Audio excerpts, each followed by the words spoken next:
அனைவருக்குமே வணக்கம். சற்று முன் கிடைத்திருக்கக்கூடிய ஒரு மிக மிக முக்கியமான செய்தி ஒன்று வெளியாகியுள்ளது. சற்று முன் செந்தில் பாலாஜி அமைச்சர் பதவி காலி, நாள் குறித்த உச்சநீதிமன்றம், இது மாதிரி செய்திகள் வெளியே இருக்கு. ஸோ ஏற்கனவே சட்டத்துக்கு விரோதமான பண பரிமாற்ற வழக்கில் சிக்கிய செந்தில் பாலாஜி அவர்கள் புதிய சிக்கல், மீண்டும் புதிய சிக்கல் சிக்கிய சம்பவம் பெரும் அதிர்ச்சியை ஏற்படுத்தியிருக்கு. ஏற்கனவே உச்சநீதிமன்றம் இவருடைய வழக்கில் கேள்வி எழுப்பியிருக்கக்கூடிய நிலையில் மீண்டும் எப்படி அமைச்சராக பொறுப்பேற்று இருக்கிறார் என கேள்வி எழுப்பியிருக்கக்கூடிய நிலையில் தான் இப்போ பார்த்தீங்கன்னா செந்தில் பாலாஜியுடைய தரப்பு எந்த ஒரு கோரிக்கையும் வைக்காத நிலை, எந்த ஒரு பதிலும் சொல்லாத நிலையில் தான் இப்போ செந்தில் பாலாஜியுடைய வழக்குக்கு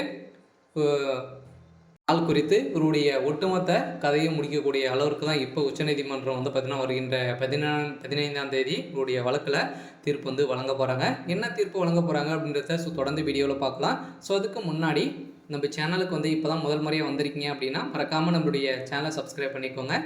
வாங்க வீடியோக்குள்ளே போகலாம். ஏற்கனவே செந்தில் பாலாஜி அவர்கள் பார்த்தீங்கன்னா இவருடைய வழக்கில் ஒரு 471 நாட்களையோ புழல் சிறையில் இருந்தார் இல்லையா. அதிலிருந்து வந்த உடனே பார்த்தீங்கன்னா அவர் அமைச்சராக பொறுப்பேற்று தான் இப்போ உச்சநீதிமன்றம் பார்த்தீங்கன்னா கேள்வி எழுப்பக்கூடிய நிலை அமைச்சராக பொறுப்பேற்று தொடர்வதி ஏன் அப்படின்ற கேள்விகள் பார்த்தீங்கன்னா செந்தில் பாலாஜி தரப்புக்கு கேட்கப்பட்ட கேள்வியால் தான் இப்போ செந்தில் பாலாஜி தரப்பு எந்த ஒரு பதிலும் கூறாத நிலை, இவருடைய ஒட்டுமொத்த கதையை முடிக்கக்கூடிய அளவுக்கு இப்போ நடந்திருக்கு.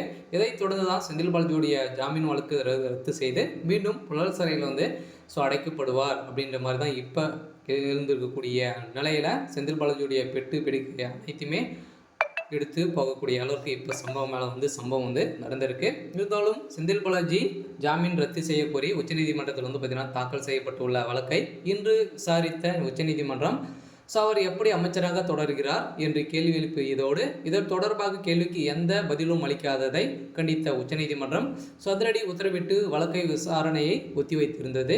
இதைத் தொடர்ந்து அரசு போக்குவரத்துறை கழகத்தில் அமைச்சராக இருக்கும்போது சட்டத்துக்கு விரோதமான பணப்பரிமாற்ற வழக்கில் ஈடுபட்டதாக கூறப்பட்டிருந்த நிலையில் இது தொடர்பாக அமலாக்கத்துறை விசாரணை நடத்தி செந்தில் பாலாஜியின் வீடு, அவருக்கு சம்பந்தப்பட்ட அனைத்து இடங்களும், அலுவலகம், அவருக்கு சொந்தமான இடங்களில் சோதனைகளும் நடத்தியது. இதைத் தொடர்ந்து அதன் பின்னர் கடந்த ஆண்டு செந்தில் பாலாஜி அமலாக்கத்துறை கைது செய்து புழல் சிறையில் அடைத்தார்.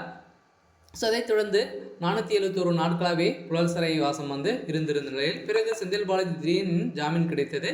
இதையடுத்து அவர் ஜாமீன் விடுதலையானார். அடுத்த நாளே அமைச்சராக பொறுப்பேற்றது ஏன் அப்படின்ற மாதிரி தான் நீதிமன்றம் கேள்வி எழுப்பியிருக்காங்க. இதைத் தொடர்ந்து தான் அமலாக்கத்துறை கைது செய்யப்பட்ட போது செந்தில் பாலாஜி மின்சாரம் மற்றும் மதுவிலக்கு மற்றும் ஆயத்தீரை துறை அமைச்சராக இருந்திருந்த நிலையில் இப்போ திடீர்னு அதனை ராஜினாமா செய்தார். மீண்டும் அமைச்சரானதும் செந்தில் பாலாஜிக்கு அதே இலாகா பதவியை முதல்வர் ஸ்டாலின் வழங்கியது பெரும் சர்ச்சைக்குரிய சம்பவமாக தான் இருக்கு. இதைத் தொடர்ந்து தான் உச்சநீதிமன்றம் செந்தில் பாலாஜியுடைய அமைச்சர் பதவிக்கு நாள் குறித்து வைத்திருக்கக்கூடிய நிலை வந்திருக்கு. இருந்தாலும் என்ன நடக்க போகுது அப்படின்றத வெயிட் பண்ணி பார்க்கலாம்.